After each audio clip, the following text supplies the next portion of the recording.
Good morning, boys and girls, from Black Powder headquarters and the Bojangles studio high on Sassafras Mountain. CDA presents Real Tree Radio. Welcome to a brand new, unused Saturday morning.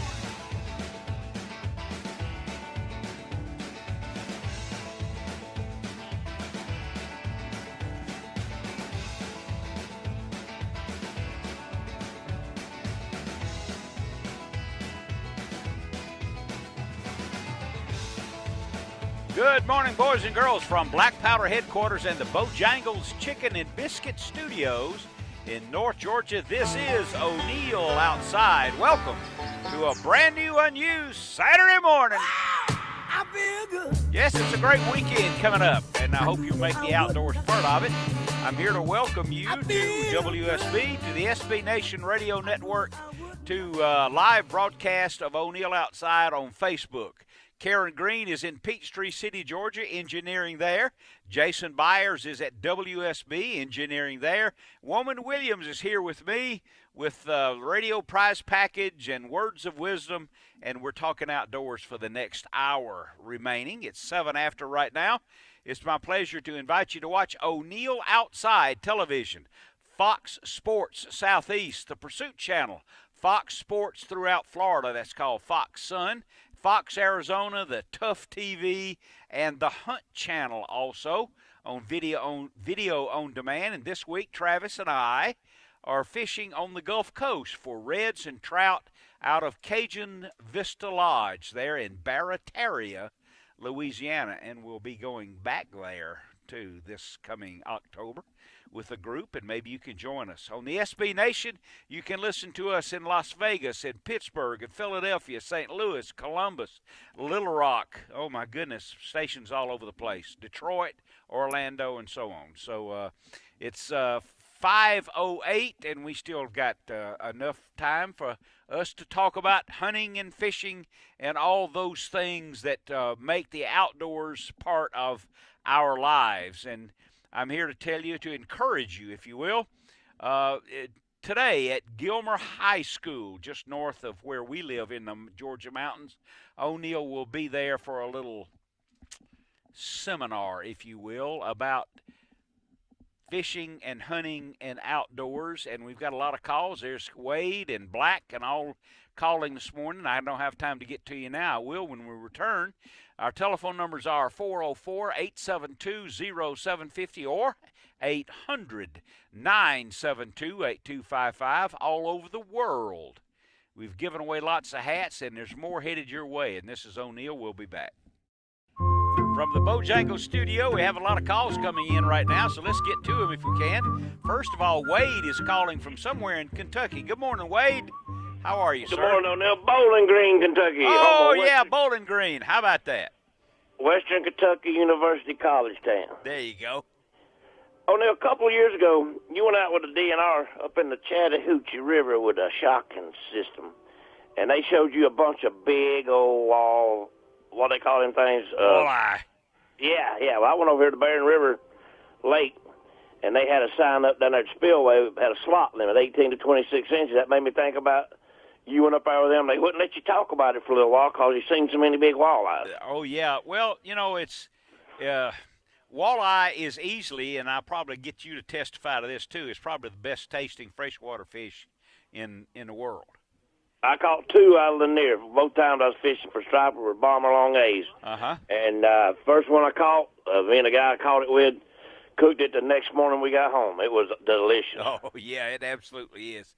And at Lanier and other lakes in the south, more north Georgia into up through the northern cities of the south, in the full moon in February, that's when the walleye go up the rivers to spawn. Okay. And that's what we were doing that day with the Department of Natural Resources, shocking them. They don't bite during the day now. They have to bite late in the afternoon and at night. But it is a game fish. He's not a big fighter, but, boy, he sure does taste good. Got a mouthful of teeth. That's right. He is a carnivore. You need to fish for him. You need to use night crawlers or minnows or shad or something of that nature. That's how you get him. Well, I'll be down there about 2 weeks. I'm coming back to Georgia. Thank goodness. I mean, I love Kentucky, but I miss my Georgia. Okay. Now you went up. I believe you were right below Lula, wasn't you? You go. Duncan Bridge? It was above Lula. You have it's the place to tell you to go is if your boat's bumping on the rocks, you've gone far enough. You've gone far enough. All right. Yeah, we done that one time. White bass fishing. Yeah, go as far as you can go, because the fish only needs about 10 inches of water to get up there, and he'll spawn in the little crevices among the rocks. And here it is, February, and we've had our full moon, but I bet they're still up the river right now. Oh, no, do you hear anything about white bass anymore? I mean, I don't know if the stripers ate them up or if they've died out, but we used to catch them at Wahoo and at Clark's Bridge on the Hooch a good bit when it was crappie fishing, late February, March. But I ain't heard nobody catching no white bass. They're, the balance of nature and predators in the lake changed everything. Okay. And, they're on the downhill, and I don't know if they'll ever come back. White bass. I got to send you these pictures. The pictures are in Georgia. I'm in Kentucky. I got to send you these pictures, my daddy. Well, please do. Carport's covered in them. Send them to O'NeillOutside.com. Send them there. I'd love to see them. All right, put me on hold on. I can't pick you up here. If Jason don't put me on hold, I don't get listened to you. Okay, I'll put you on right now, pal. There you go. And it's 15 after the hour. Now, because we don't get to talk to him as often as we should, let's talk to Black on O'Neill Outside. Good morning, Black. What do you say, boy? Hey, how you doing, O'Neill? Good, man. It's good to hear from you. Good to hear from you. I really enjoy your program. Listen. Yes, sir. I was down at Stripling's yesterday. Oh, boy. Oh, boy, they said, O'Neill, something else. Boy, that's a great Gail and I went there 8 or 10 days ago. What was the tariff? How much money did we spend that day? A lot. $300? Pretty close. Yeah, about $300. But we have to go stock up. Yeah, they're that's not right. close by. Well, what did you buy while you were there, Black? Guess what? What? That good old beef jerky. Oh, yes, they've got the best. Hey, listen, we got to get them down on the price. Oh, it's high. Oh, man, I didn't get my $10 worth. That's all I spent in there. You guess who I met down there? Who's that? Okay, this man retired in 2009. He was a sportscaster. Guess who it was? I don't know. Come on now, think about A it. sportscaster for what team?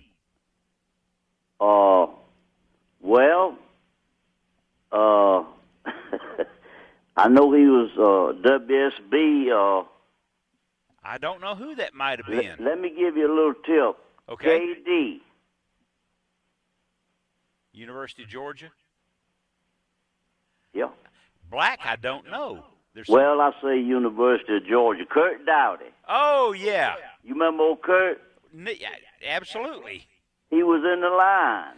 I'll be darned. When I bought my beef jerky, I looked at him and I said, I know you. He said, okay, we talked a little bit. Well, that's good. And old Georgia Bulldog, man. Absolutely. Me and him out of time. Absolutely. Hey, O'Neill. Yes, sir? Hey, now listen. I'm listening. I'm gonna be 79 in a couple months. Oh, my goodness. And, hey, listen, Toyota, I got a Subaru. Okay. But anyway, hey, you done promised me a trip. I know it. I'm going to fulfill that one day, too. Hey, when is that one day coming, O'Neill? Soon. Sometime when it's warm and the fish are biting. Well, that won't be, hey, 5-gallon bucket of crappie. Okay. My cousin, they brought her a 5-gallon bucket of crappie yesterday. Mighty fine. Oh, man. O'Neill, God bless you, my brother. And listen, I tell folks, I said, I finally met O'Neill up at the gun show. There you are. NRA, I said, I kissed him on top of his head. I love you, O'Neill. Hey, you're very kind, Black, and I appreciate you calling. You need to stay in touch every week. Up and tell all the gang hello. I will do that. And listen, I'm still waiting. I know it, and I'm headed your way. Hey, I know where you live. Uh-oh. I may come up to Gilmer this morning. Please do. Let me let you go because I'm going to talk to Kevin right now about going to Gilmer County High School. Good morning, Kevin. Good morning. It's so hard to follow Mr. Black. Yes, it is. But I picked you. You couldn't put me back on hold, let somebody else take the honor? No, it's you. You're up. Hey, I called last week about the Lake Seminole High School fishing tournament. Uh-huh. And just wanted to give everybody and yourself an update on Please do. how it turned out. Okay. So they had about 128 boats Wow. total. And out of that 128, the best 5 weighed in just over almost 22 pounds. My goodness, what a great catch. That was a big catch. I think the second or third place team won the biggest fish at 8 pounds. But second place was only separated by just less than half a pound. Oh, boy. What a So great it was competition. Very, very tight. Yeah, absolutely. Great competition, good fishing. And what an experience. I know for the kids in my area, I live in Coweta County, to just go all the way down there and see that lake. I'm envious. We would have all been better off had all kids would be better off if they were involved in fishing and fishing tournaments to stay out of trouble and get quite an accomplishment. And that's quite a catch, 22 pounds. That is a good catch on 5 fish. It certainly is. Absolutely. Certainly is. Absolutely. Just Well, wanted to call and let y'all know. Well, I know you enjoyed it, and I wish I could have been there for it. I can't be everywhere, but listen, I thank you for taking the time to give us a call. Yes, sir. Have a great afternoon. You bet. I'll see you soon. There you are. That was a good one. I want Mac to hold on because I'm going to get him after I come back. But you've got something on Facebook, do you? No, but I was going to mention, because talking about going to Stripling's on Saturdays from 10 until 3. Oh, yeah. Every Saturday they have tastings in the store, and I understand it's It's Stripling. What times? I think it's 10 to 3. Something in that neighborhood. But you go in and taste all these little things that they sell, because they sell a lot of unusual things in there, and if you're down that way, it'd be a good idea to go by. I wish I understand I could be there it's today. quite a deal. Yes, indeed. From 10 to 3, Stripling's in Bogart, Georgia. Yeah. And I got to go to a break, and when we come back, we'll talk to Mac, and then we'll have our silent hero description, and this is O'Neill.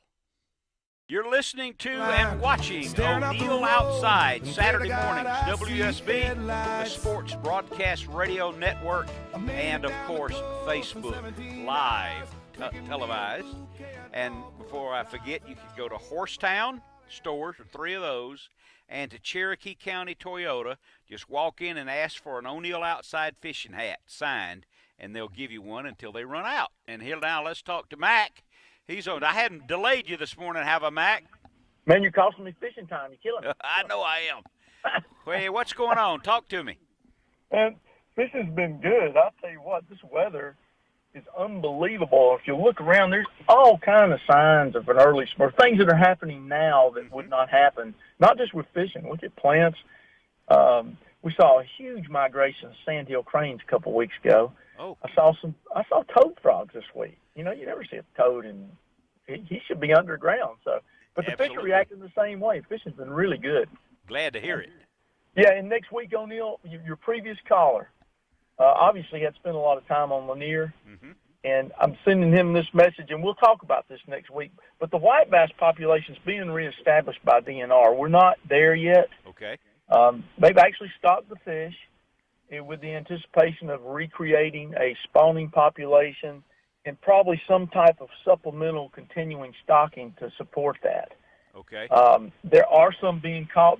This will only be the 3rd year they've been stocked, and the numbers aren't very good. So we're not anywhere near to where that gentleman was talking about when he was fishing the lake, but we think DNR thinks that they will get back to that point. So good. I'm glad to hear that. Yeah, hats off to them as always.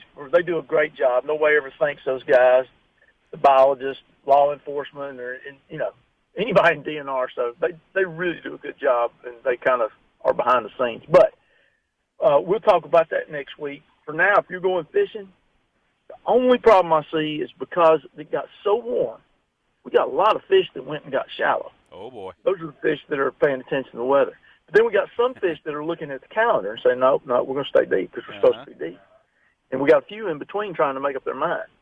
So we got fish everywhere, which opens up, it spreads them out a little bit, particularly the stripers, and it opens up the doors for a lot of different patterns. So that being said, and this is interesting, there's a lot of fish being caught, not just on Lanier, but on all over the Southeast, a lot of stripers being caught at night. Oh, already? Yeah, well, if you think, again, this goes back to the calendar versus the weather thing. Calendar says we shouldn't be doing that, but the water temperature says we should. Okay. Water temperature on Lanier right now is about 60 degrees, depending on time of day and where you're at. If you get in the back of a creek somewhere, you'll find warmer. I found 67-degree water in the back of a creek on Thursday afternoon. On February, that was the 21st, unheard of. So there's fish back in it too, but then there's still some fish out there deep. So if you're striper fishing, look in the backs of the creeks, a lot of activity back there where it's warm. A lot of fish being caught on free lines, flat lines over real deep water. Fish aren't deep, but they're over deep water because there's some bait out there. And then bass fishing, man, it's across the board. Yeah, a lot of fish, a lot of our spots are on humps, 20-foot humps. But also that same afternoon, I found that warm water. I caught 6 fish on a shad rap in about 2 feet of water. Oh, how about that? So a lot of different, and if you're crappie fishing, same thing. We got some fish up in the sticks. We still got some in pre-spawn mode. So be versatile.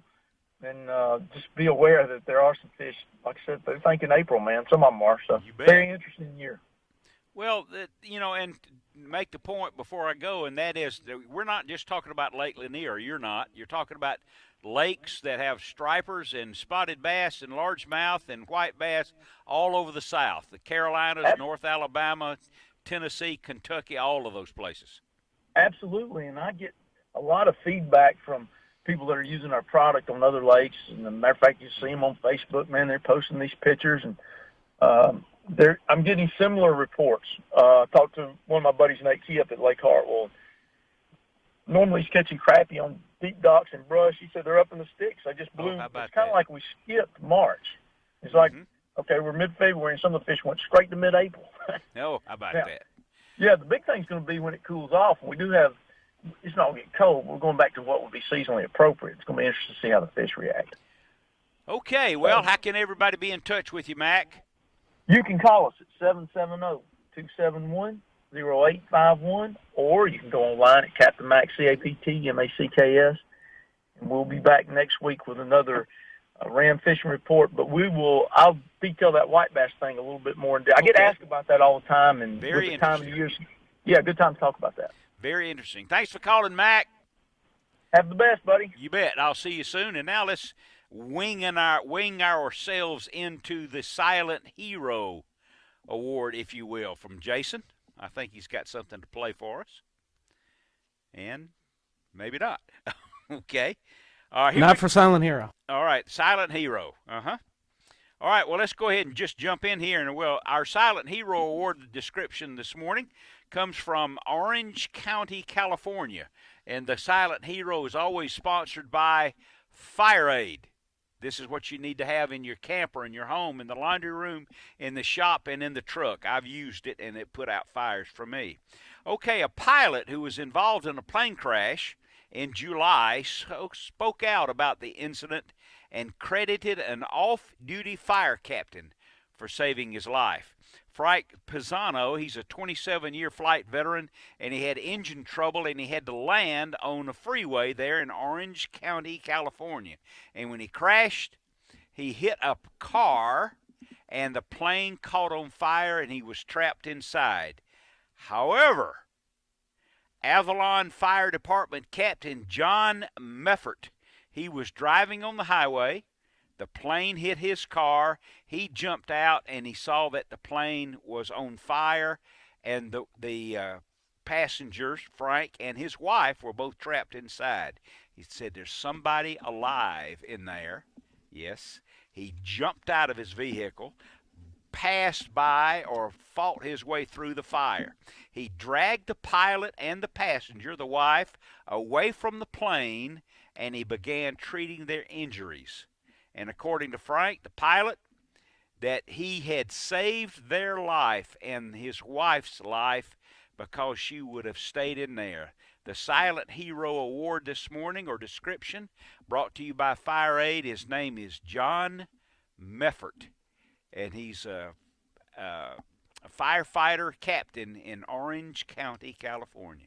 Good How about grief. that? Can you think about all of the fact that he got hit by the airplane also. He got hit by the airplane. That's right. Well, amazing. And nobody knew it. Nobody knows about it. He was I never heard about that. Silent hero. Absolutely. They are trained to, and they dedicate themselves to saving lives. It's 32 after the hour. It's we've got time for this, I believe. Let's go ahead and talk to Hank. Hank the Yank, what do you say? Hey, pal, how are you this morning? Good. What's going on with the tournament that you had? What happened?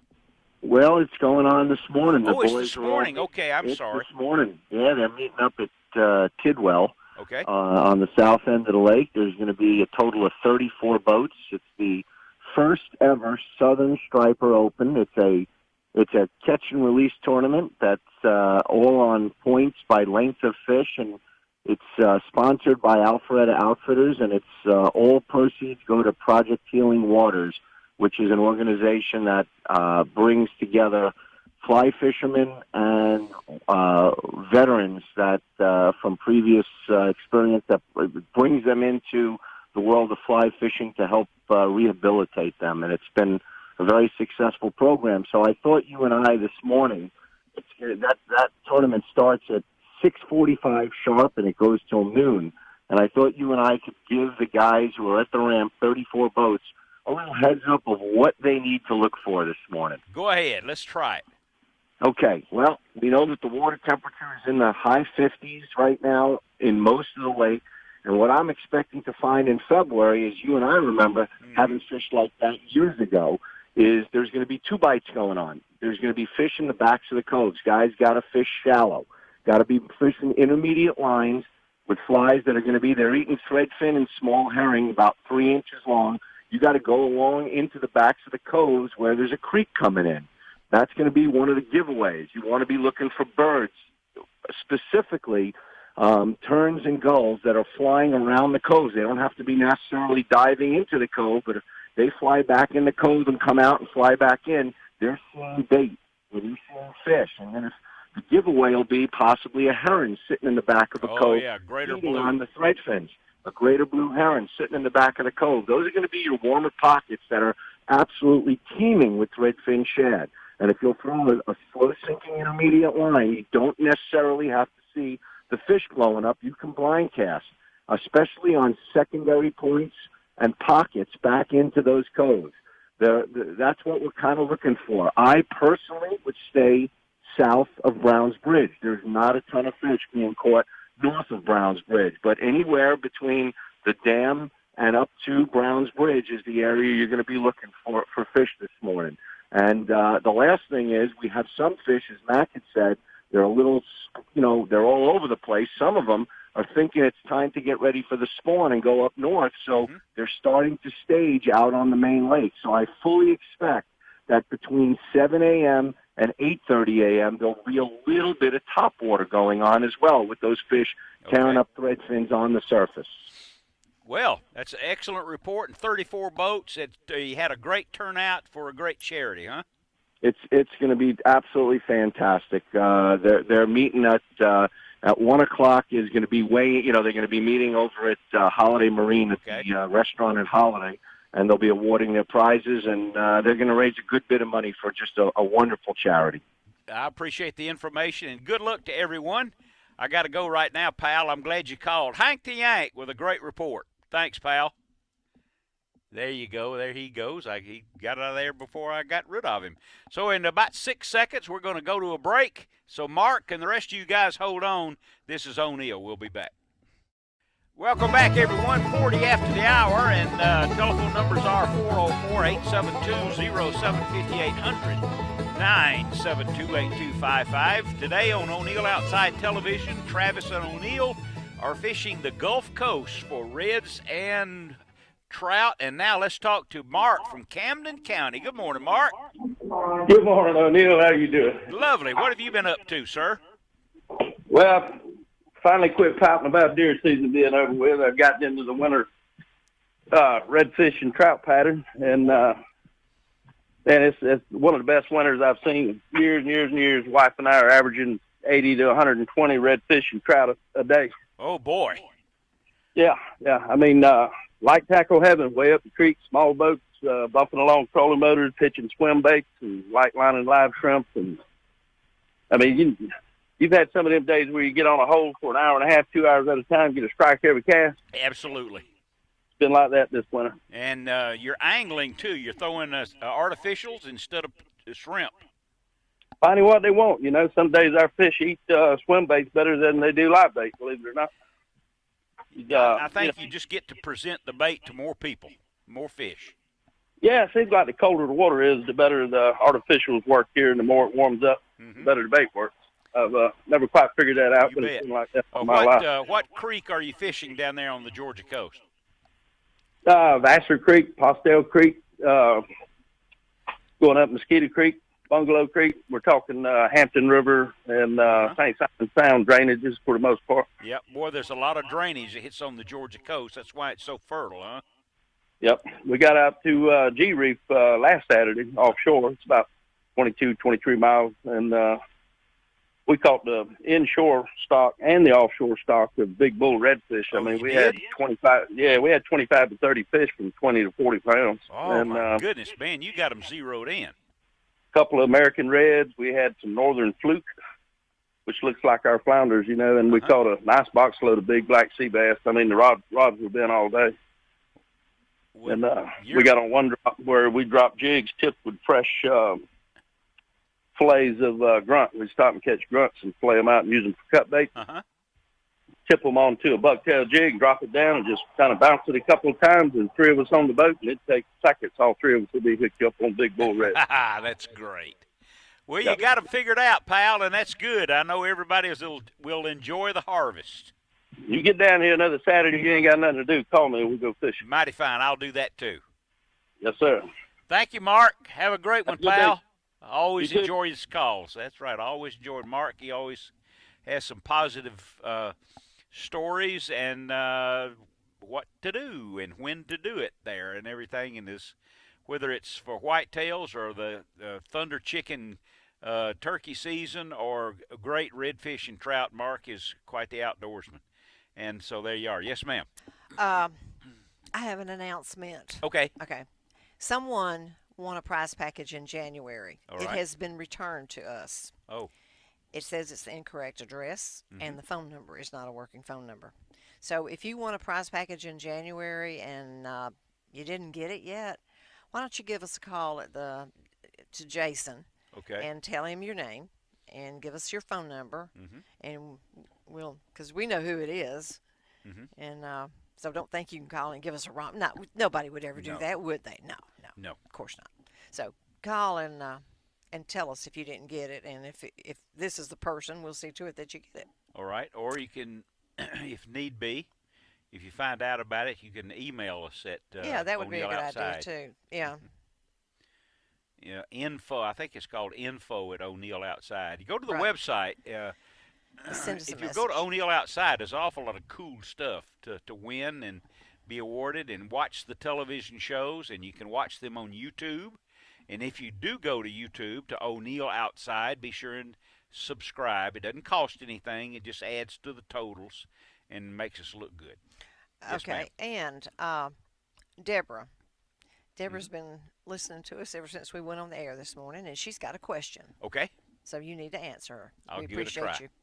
Deborah, staying with us for the whole 2 hours.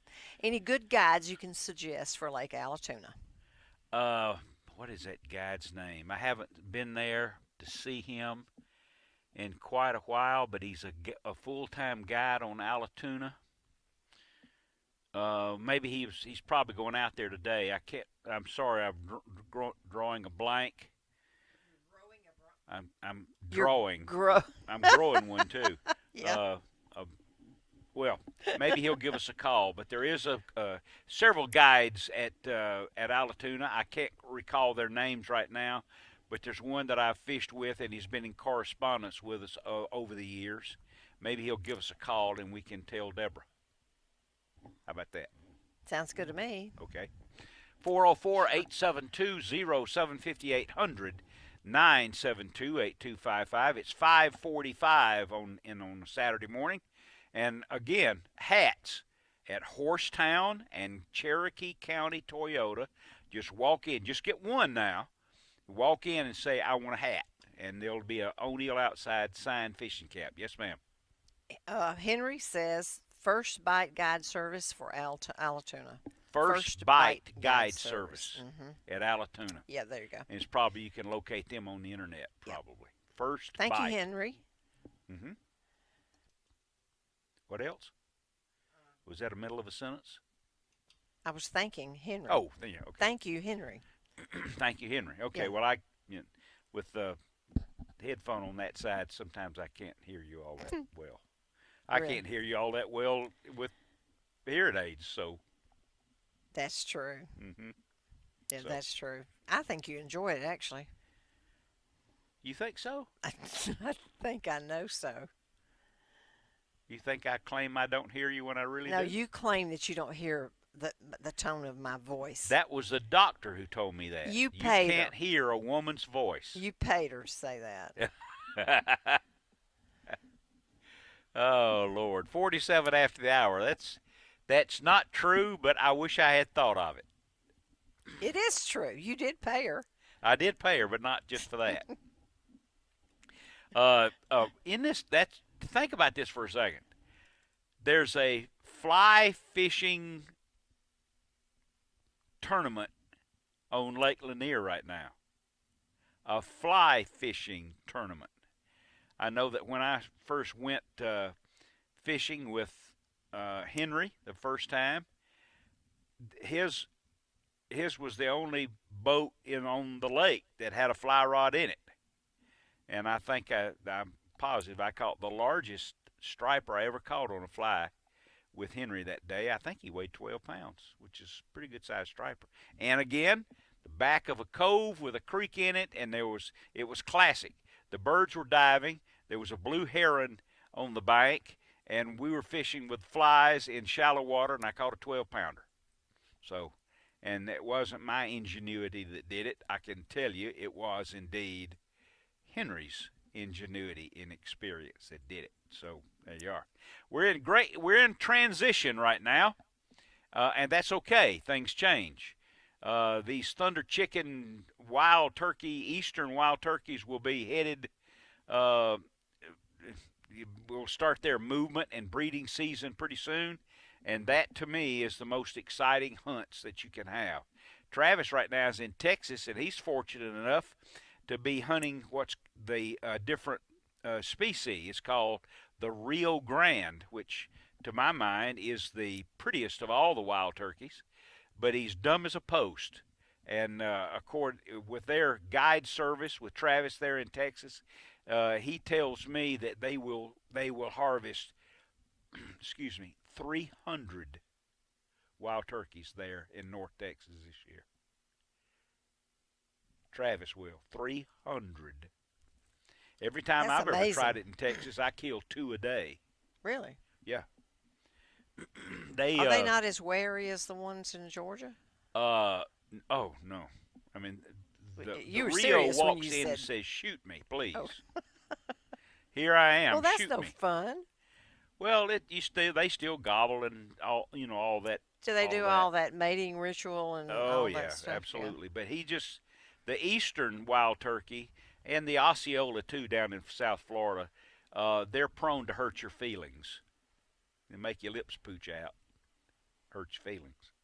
Now, why would a Texas turkey not be any more intelligent?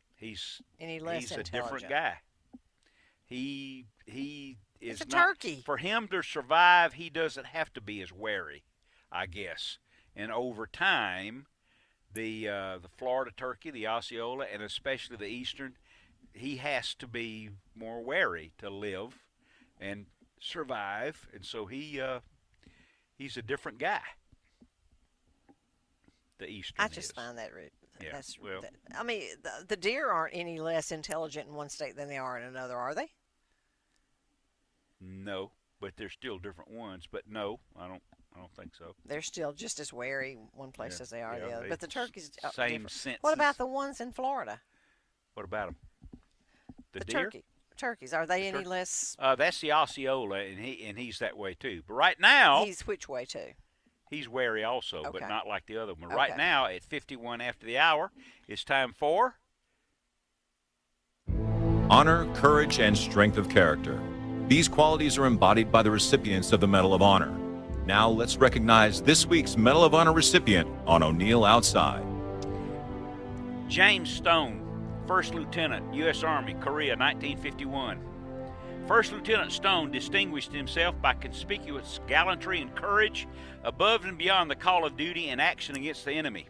When his platoon, holding a vital outpost position, was attacked by overwhelming Chinese forces, Stone stood erect and exposed himself to the terrific enemy fire, calmly directing his men in the defense. A defensive flamethrower failing to function, he personally moved to its location, further exposing himself, and personally repaired the weapon. Throughout a second attack, Stone, though painfully wounded already, personally carried the only remaining light machine gun from place to place in the position to bring fire on the Chinese advancing from two directions. Throughout this, he continued to encourage and direct his depleted platoon in its hopeless defense. Although again wounded a second time, he continued the fight with his rifle only, still exposing himself as an example to his men. When this final overwhelming assault swept over the platoon's position, listen, his voice could still be heard faintly, urging his men to carry on until he lost consciousness. You okay? Well, did he survive? 52 after the 53 after the hour. He did not survive. No. Oh. Hero. And the that's a hero. Yeah, the Medal of Honor tribute is the soft spot in my heart when we do these things every single week. And even when you read them over and over, it still gets you, doesn't it? I put myself in there, mm-hmm. and it's really tough to take. Yeah. Well, you had two daddies that did that too. Are heroes. So we've got a little bit more outdoors headed your way. It's 54 after the hour. This is O'Neill with O'Neill Outside, and we'll be back.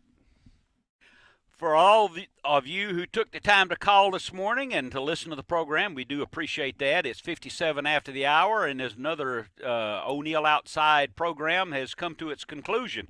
Many thanks to Woman Williams and to Karen Green and to Jason Byers and Brian Green.